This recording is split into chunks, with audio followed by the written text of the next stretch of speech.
Welcome to NCN news. నా పేరు సంధ్య. బులెటిన్లో ముందుగా హెడ్లైన్స్ చూద్దాం.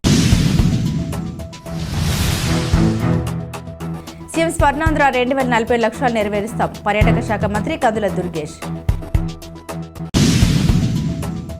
రాష్ట్రంలో పర్యాటక అభివృద్ధిని 20% తీసుకెళ్లి సీఎం స్వర్ణాంధ్ర 2040 లక్ష్యాలను నెరవేరుస్తామని పర్యాటక శాఖ మంత్రి కందుల దుర్గేష్ స్పష్టం చేశారు. విజయవాడలో జీఎఫ్ఎస్ఏ టూరిజం కాంక్లేవ్లో మంత్రి కందుల దుర్గేష్ పాల్గొని ప్రసంగించారు.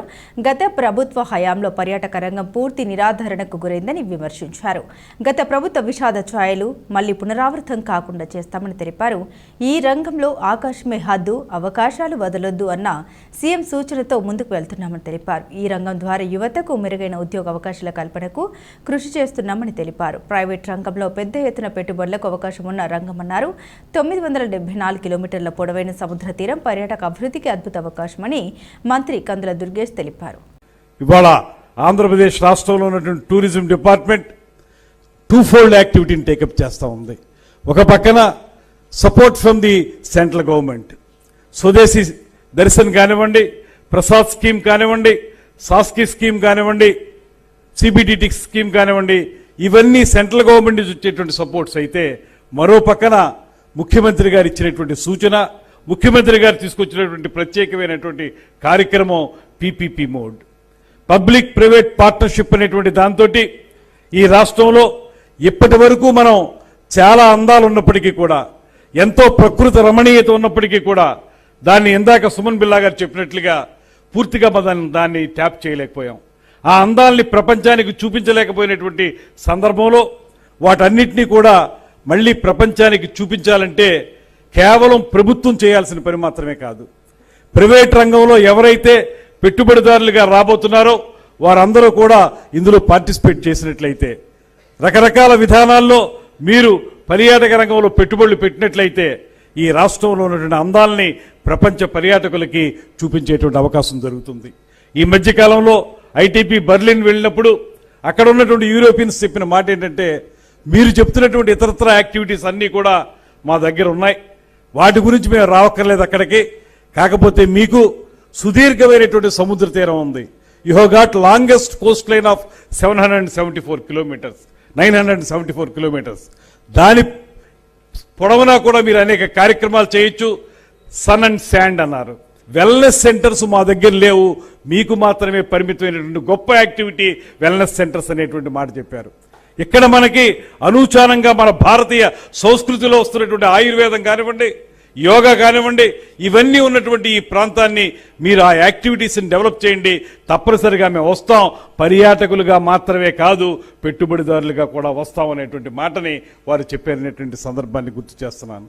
అదేవిధంగా ఇవాళ ఈ రాష్ట్రంలో ఉన్నటువంటి కేంద్ర ప్రభుత్వం ఇస్తున్నటువంటి సహకారంతో చేసే కార్యక్రమాలు, నిన్ననే రాజమండ్రి దగ్గర అఖండ గోదావరి ప్రాజెక్టుకి మన షెకావత్ గారు, సెంట్రల్ యూనియన్ మినిస్టర్ గారు వారు రావటం, టూరిజం మినిస్టర్ గారు వారు వచ్చి శంకుస్థాపన చేయటం, ఉప ముఖ్యమంత్రి గారు కూడా రావటం, అక్కడ వచ్చిన తర్వాత మనం చేస్తున్నటువంటి యాక్టివిటీస్ కానీ, ముఖ్యమంత్రి గారు చూపిస్తున్నటువంటి ప్రోయాక్టివ్ కార్యక్రమాలు కానీ ఇవి చూసిన తర్వాత ఆయన చెప్పారు, నా దగ్గర లాస్ట్ ఇయర్కి సంబంధించి కొంత డబ్బు ఉంది, దాన్ని ఎక్కడో చోట మంచి కార్యక్రమాలకు ఖర్చు పెట్టాలి, మీరు ఇమీడియట్గా ఏదో ఒక ప్రపోజల్ పెట్టండి, ఒక 200 కోట్లకి నేను ఇస్తాననేటువంటి మాట సెంట్రల్ మినిస్టర్ గారు చెప్పారంటే అది ఈ రాష్ట్ర ప్రభుత్వం మీద ఉన్నటువంటి నమ్మకం, ఈ రాష్ట్ర ప్రభుత్వ నాయకత్వం మీద ఉన్నటువంటి నమ్మకం అనేటువంటి మాటని ప్రస్ఫుటంగా మీ అందరికీ తెలియజేస్తున్నాను.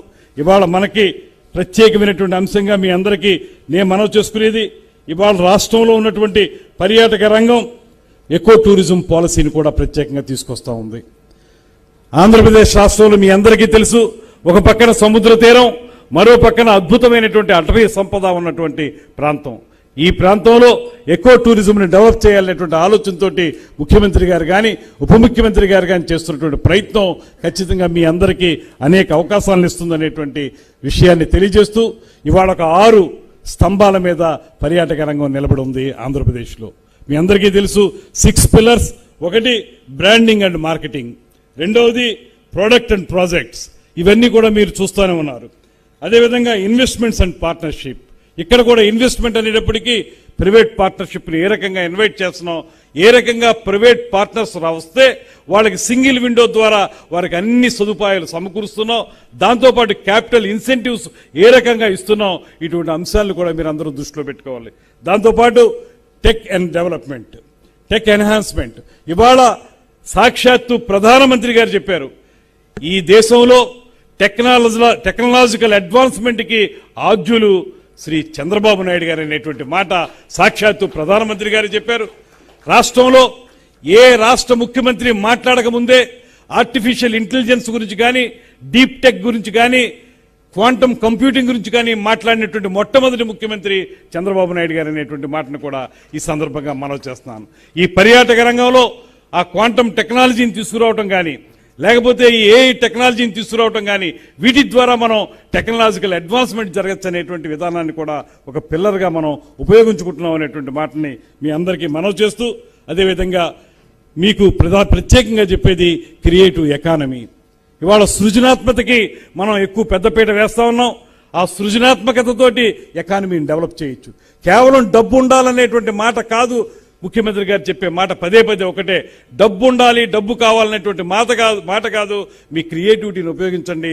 క్రియేటివిటీ ద్వారా అనేక అవకాశాలను మనం అందిపుచ్చుకోవచ్చు అనేటువంటి మాట వారు ఏదైతే చెప్తున్నారో ఆ క్రియేటివ్ ఎకానమీ కూడా ఒక పిల్లర్గా ఉంది. అదేవిధంగా ఫైనల్గా కెపాసిటీ బిల్డింగ్.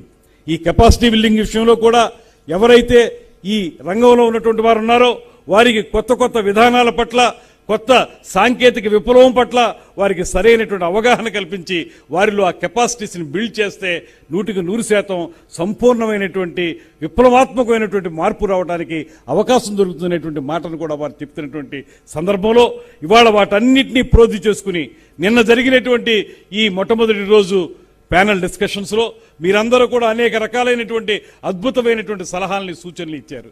వాటన్నిటినీ ఒక్కొక్కటిగా అమలు చేయడానికి, ఈ అమలు చేసేటువంటి క్రమంలో ఒక పక్కన కేంద్ర ప్రభుత్వంతో సహకారాన్ని పొందుతూ, మరో పక్కన ప్రైవేట్ పార్ట్నర్స్ అయినటువంటి మీ అందరితో కూడా సహకారం తీసుకుంటూ ఆంధ్రప్రదేశ్ రాష్ట్రాన్ని స్వర్ణాంధ్ర 2047 దిశగా తీసుకువెళ్ళటానికి ముఖ్యమంత్రి గారి నాయకత్వంలో పర్యాటక రంగాన్ని 18 నుంచి 20% వరకు పెంచడానికి, అదేవిధంగా ఎంప్లాయ్మెంట్ జనరేషన్ చేయడానికి ఆంధ్రప్రదేశ్ రాష్ట్ర పర్యాటక శాఖ సంపూర్ణంగా అంకితమై ఉందనేటువంటి మాటని మరొక మారు తెలియజేస్తూ, మీరందరూ రండి, పెట్టుబడులు పెట్టండి, మీకు పూర్తిగా స్వేచ్ఛాయుత వాతావరణంలో మీ కార్యక్రమాలు మీరు చేసుకునేటువంటి అవకాశాన్ని ఈ ప్రభుత్వం కల్పిస్తుంది. గత ప్రభుత్వం తాలూకు దుష్పరిణామాలు ఏవైనా ఉంటే, ఆ విషాద ఛాయలు ఏవైనా ఉంటే వాటిని మర్చిపోండి. ఇవాళ మీకు స్వేచ్ఛాయుత వాతావరణంలో మీరందరూ ముందుకొచ్చి మీ కార్యక్రమాలను వృద్ధి చేసుకోవడంతో పాటు మనందరం కలిసి ఆంధ్రప్రదేశ్ని అద్భుతమైనటువంటి రీతిలో స్వర్ణాంధ్రప్రదేశ్గా తీర్చిదిద్దడానికి ముఖ్యమంత్రి గారి వెనకాల నడుద్దాం అనేటువంటి మాటని మరొకసారి మనవి చేసుకుంటూ సెలవు తీసుకుంటున్నాను. నమస్కారం. జై హింద్.